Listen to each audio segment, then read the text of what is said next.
Pemirsa, Anda kembali menyaksikan Kominfo Newsroom. Pemirsa, hoaks dan disinformasi muatan isu pemilihan umum 2024 kian meningkat 10 kali lipat dalam 1 tahun terakhir. Menkominfo Budi Aris Setiadi mencanangkan kampanye awas hoaks pemilu dan mengimbau kepada masyarakat agar lebih berhati-hati saat menerima dan menyebarluaskan informasi.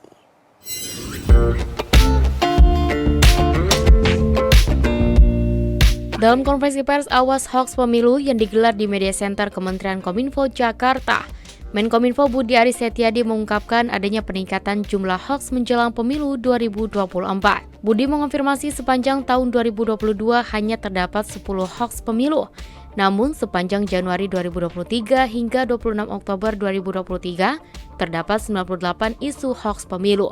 Menurutnya, hoaks dan disinformasi soal pemilu paling banyak ditemukan beredar di Facebook. Budi menilai hoaks yang beredar tidak hanya menyerang kepada pasangan capres dan cawapres, namun hoaks juga menyerang kepada penyelenggara pemilu seperti KPU. Seiring dengan hal tersebut, Menkominfo Budi Aris Setiadi telah menyiapkan langkah strategis dalam memberantas hoaks mengenai pemilu 2024. Mulai dari peningkatan kesadaran masyarakat, penanganan konten hoaks bekerja sama dengan aparat penegak hukum dan penyelenggara platform media sosial, serta peningkatan patroli siber.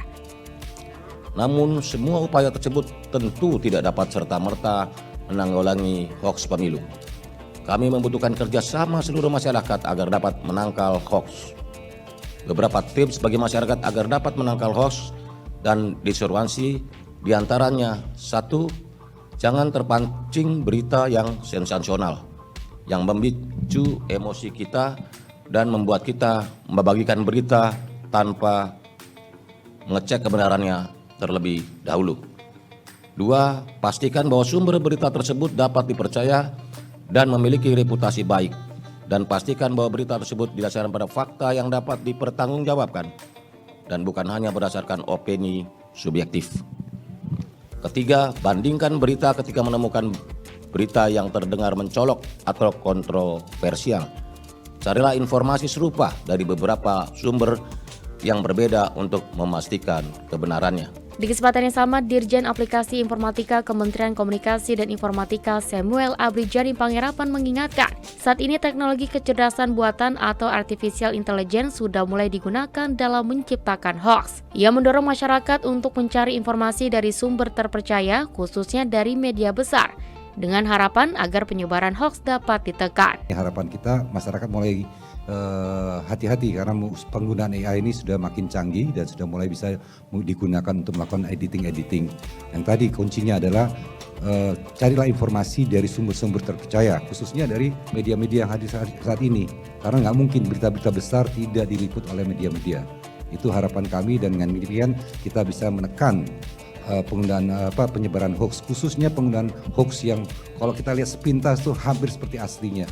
Itu sangat penting karena pasti dengan kemajuan teknologi ini, para pemain-pemain pun juga sudah mulai menggunakan teknologi ini. Informasi lainnya, pemirsa, pemerintah Indonesia segera mengirimkan bantuan logistik guna menangani bencana kelaparan di Kabupaten Yahukibo, Provinsi Papua Pegunungan, yang diakibatkan gagal panen sebagai imbas cuaca ekstrim yang melanda wilayah tersebut. Nantinya pemerintah pusat akan berkoordinasi dengan Pemda setempat mengenai kebutuhan barang pendukung lainnya.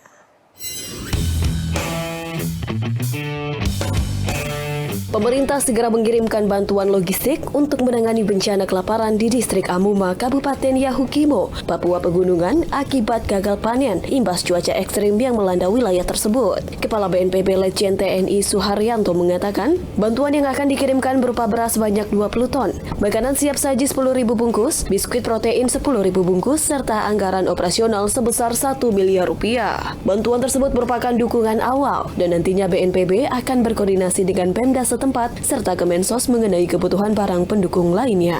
Sehingga BNPB langsung turun untuk memberikan bantuan. Nah, pada saat tanggap darurat ini kami akan mengirimkan logistik dan anggaran yang bisa langsung digunakan oleh pemerintah Kabupaten Yahukibo dan masyarakatnya. Kemudian kita juga siapkan 1 pesawat untuk mengangkutnya, ya, karena di sana medannya sangat berat dan dari satu titik ke titik lain, satu daerah ke daerah lain, itu hanya bisa menggunakan jalur udara, menggunakan pesawat. Sementara itu, Menko PMK Muhadjir Effendi mengatakan, pemerintah Kabupaten Yahukimo telah menetapkan status tanggap darurat sejak 12 Oktober sampai dengan 1 November 2023. Fenomena embun buku dan kabut es yang melanda wilayah tersebut membuat umbi yang menjadi makanan pokok masyarakat menjadi busuk dan tak bisa dikonsumsi. Untuk itu, Menko PMK mengusulkan kepada Badan Pangan Nasional untuk dapat melakukan langkah konkret agar peristiwa kekurangan bahan makanan di wilayah Papua Pegunungan bisa teratasi secara permanen. Antara lain adalah dengan mencari varietas baru yang lebih tahan terhadap perubahan cuaca yang ekstrim di wilayah-wilayah tersebut. Sehingga bahan pangan pokok mereka yang selama ini tergantung pada umbi-umbian itu bisa tersedia cukup sehingga tidak terus-terusan mengandalkan dukungan dari bantuan dari pihak luar. Pemirsa, Ibu Iriana Joko Widodo berpesan seluruh lapisan masyarakat dapat menjaga lingkungan dan tidak membuang sampah sembarangan. Hal tersebut disampaikan dalam keterangan persnya usai kunjungan kerja ke Jawa Timur bersama dengan para anggota organisasi Aksi Solidaritas Era Kabinet Indonesia Maju.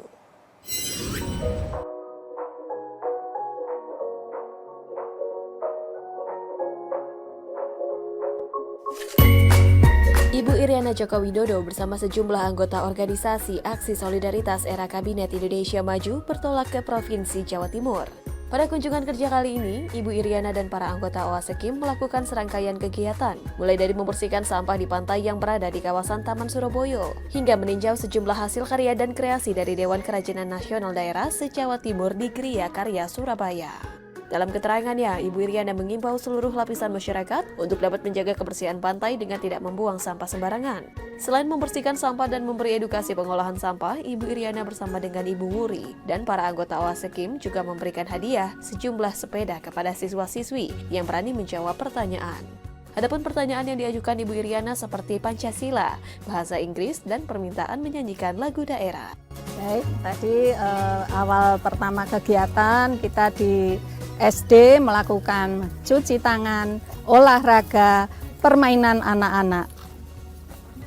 Lalu tadi yang disampaikan kepada anak-anak untuk di bagian narkoba dan juga literasi. Wah, itu sangat bagus sekali ya, karena sosialisasi narkoba itu sangat penting sekali. Alhamdulillah tadi anak-anak juga mendapat ilmu dari tadi narasumber, istilahnya sangat senang bahwa narkoba itu tidak baik untuk dipakai. Lalu di pantai ini Bu akan melakukan apa dengan itu? Ini bersih-bersih sama ibu-ibu. Harapannya Bu? Ya, pantai harus bersih. Tidak ada sampah. Jangan sampai buang sampah sembarangan, apalagi plastik.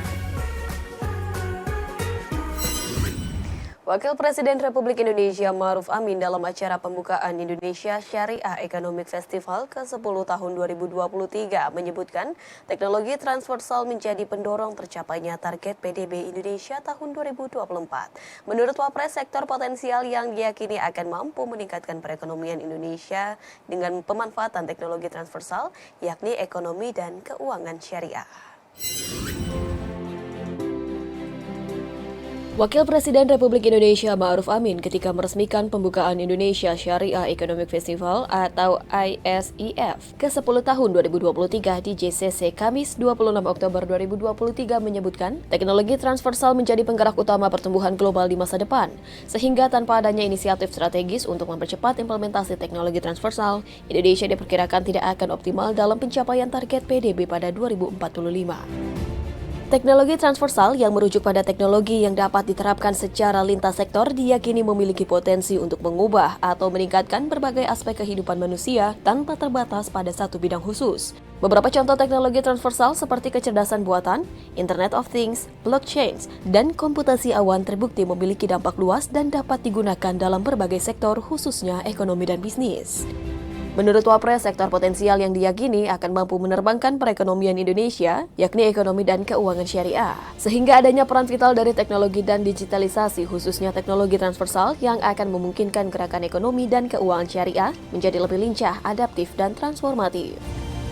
Oleh karena itu, melalui perhelatan Indonesia Syariah Economic Festival ke-10 tahun ini, Wapres menyampaikan pesan khusus kepada seluruh pegiat ekonomi dan keuangan syariah untuk dapat terus mengakselerasikan adopsi teknologi dan digitalisasi. Wapres juga mengapresiasi pengembangan platform aplikasi Satu Wakaf Indonesia yang diluncurkan pada acara kali ini. Aplikasi tersebut merupakan salah satu wujud digitalisasi di sektor dana sosial syariah yang akan meningkatkan kualitas dan kapasitas pengelolaan wakaf. Teknologi transversal menjadi penggerak utama pertumbuhan global di masa depan.